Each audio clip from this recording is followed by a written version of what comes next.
whatever we can regularize and see how much of microns ablation are we doing at the maximum depth. So if only because some are very irregular, so you require more ablation to completely regularize the cornea to the best extent possible. And we didn't want to go more than 40 microns because we don't want to destabilize cornea because this is keratoconus patients.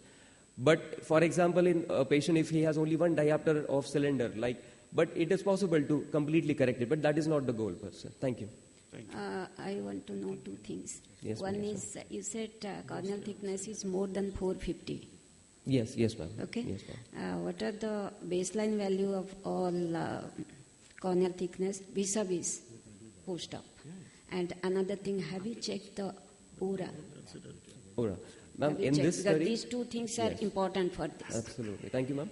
In this study, actually, aura was not checked because about 30% of these patients were undertaken with aura, and after that we have started with Corvus, which is a later part of aura. So we didn't want to have this in that. And the post-operative mean corneal thickness was about 415 microns in the CXL group and 435 microns in the CXL PRK group because we started with more thickness in the CXL PRK person. Thank you. No, in that Corvix, did you get any change if you have used Corvix? They were seen to be comparable, ma'am, in terms of the biomechanical strengths. In both the groups. Both the groups, yes, it is in comparative. Both the We groups. expect it has to be comparative. Yes. Thank you so much. Thank you.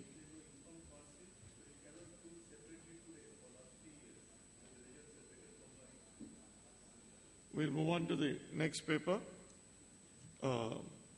ASOCT based study to report progression of PSCS to PSC and PSCG over 3 years of follow-up glaucoma. Good morning, everybody. My presentation is an ASOCT based study to report the progression of primary angle closure suspects to primary angle closure and primary angle closure glaucoma. The authors have no financial interest. I'll start off with a published projection by Dr. Quigley. Asians will represent 47% of those with glaucoma and 87% of those with angle closure glaucoma by 2020. Now that is a staggering statistics. Closer to home in India, POAG patients are estimated to be around 6.48 million, and people with primary angle closure disease, that is the combination of PSCG and PAC combined, is around 6.6 million. But, there's a big but. There are an additional 21 million primary angle closure suspects for whom the need for treatment is controversial. With these epidemiological data in mind, certain relevant questions come to the surface. A, what are the percentage of occludable angles which will progress to PACG? B, the time frame over which this progression occurs, factors that predict progression. C, and D, risk of blindness from such progression. Thus, we wanted to do an ASOCT-based study to report the progression of PACS to PAC and PACG over a 3-year follow-up. It was a prospective non-randomized observational case series. 264 eyes of 132 patients of PACS were consecutively recruited and studied. A battery of investigations were done, including anterior segment OCT. The ASOCT images before and after the laser PI were reviewed and analyzed. The patients were then followed up at 1 week, 3 months, 6 months, 1 year, 2 years, and 3 years. Now, as we were following up the patients, we observed something interesting.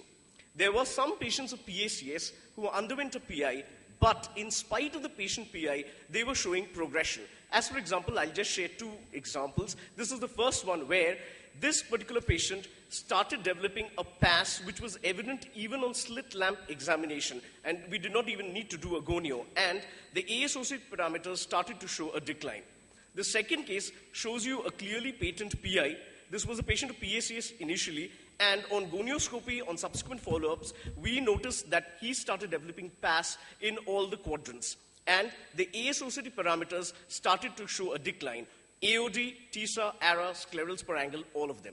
So we analyzed these patients who were progressing more closely, and the results revealed that overall, if we took all 264 eyes together, there was a dip in the intraocular pressure post-PI. There was an increase in the anterior chamber depth, and there was an increase in the sclerals per angle, all of which was statistically significant.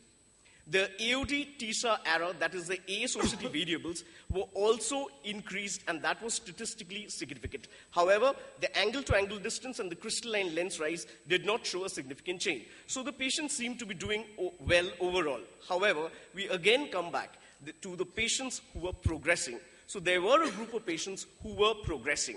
And when we studied that small cohort of 42 eyes, we noted that intraocular pressure in these patients were increasing.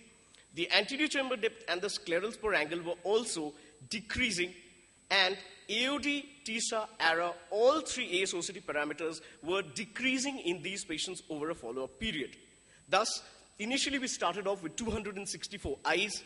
At midterm follow-up, 36 of them had progressed to PAC, 6 of them had progressed to PACG, and at final follow-up, 26 had progressed to PAC, and 16 had progressed to PACG. Coming to the discussion, population-based studies in India have reported a progression of PACS to PAC and PACG. However, none of them have used ASOCT. Thomas et al. Did a study where he noted a 5-year incidence of progression of PACS to PAC to be 22%. The same authors found the 5-year incidence of progression of PACS to PACG to be 28.5%. Dr. Ramani et al. Found that after LPI, PACS patients still noticed a progression. That was 28%. Dr. Sihota published a study where she noted a progression of PACS to PAC to be 22%, PAC to PAC OHT to be 38.7%, and PAC OHT to PACG 30.7% over 5 years. However, Dr. Pandav et al. Published a beautiful study where he noted a much lower rate of progression of 9.3% in PACS patients. He suggested that these patients showed a lower rate of progression because all of them had undergone an LPI. So he suggested that LPI appears to alter the natural course of angle closure.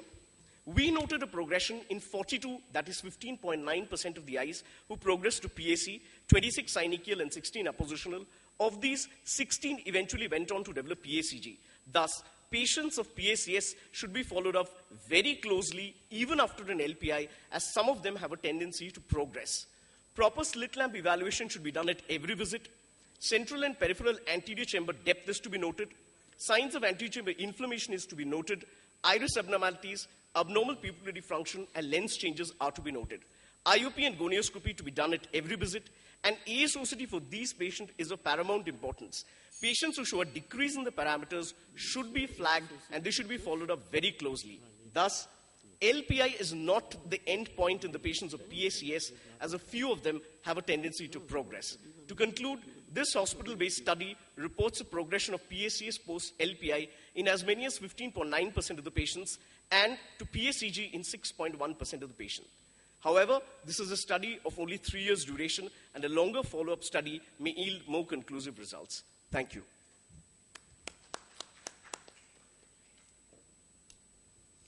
Any questions from the floor? Mihir?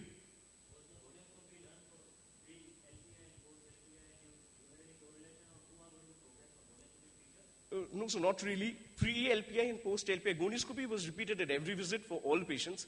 We did the gonioscopy as well as we calculated the lens thickness, and the lens thickness is to the anterior chamber depth ratio.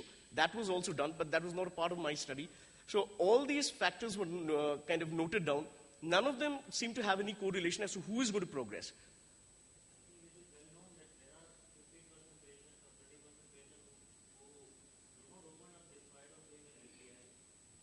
Yes, sir. Actually, sir, like all of these were patients with PACS, and none of them had any evidence of any PAS or any other features which are suggestive of PAC or PACG at the onset. So we just followed them up because the intraocular pressure was within normal limits. Gonioscopy suggested a category of PACS only. But as we followed them up, some of them started developing PAS, which is either evident on gonio or it was evident even on slit lamp, like in the case that I just showed. And the ASOCT parameters were decreasing. Sanjeet, use the mic, because otherwise your questions are being eaten away. Actually, it's a beautiful study, so good. But the point is, you are seeing some abnormality, no correlation. Do you think that there's some cases are open-angle glaucoma mixed, some cases are not the clear-cut classic cases, some other thing, any other insight so that we can think differently? Not really, sir. Actually, we were actually trying to find out whether the pupillary block mechanism and the non-pupillary block mechanism. So most of the cases fall into the category because of the pupillary block mechanisms. But other mechanisms, for example, an enlarged or an anteriorly rotated ciliary body, or the lens thickness, which is increasing, is progressively causing the angle closure. We tried to note all that, but that was not a part of my study. So it's still ongoing as to... Now study is over. We are just asking for ourselves. Yep. That is there any insight, any light to think us logically to treat the patient in a better way? Can you put some data? Not really, sir. At the moment, we are really trying to find out something better, but there is really nothing. So the what only you can- studies have shown that LPI produces lesser progression. That has been proven. So That what, if you do a what PI, we can do further to stop those progression? That's your final answer. so that Sanjeet, is- we'll take this. You can have a private discussion with Sanjeet. We'll take a short 5-minute break as per the program, and then we'll have Dr. Kasturi Bhattacharjee in the next paper. So there'll be a 5-minute break. Kasturi, are you now?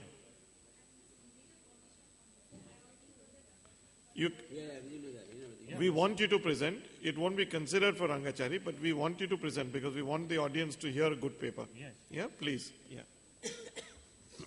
हम आते हैं.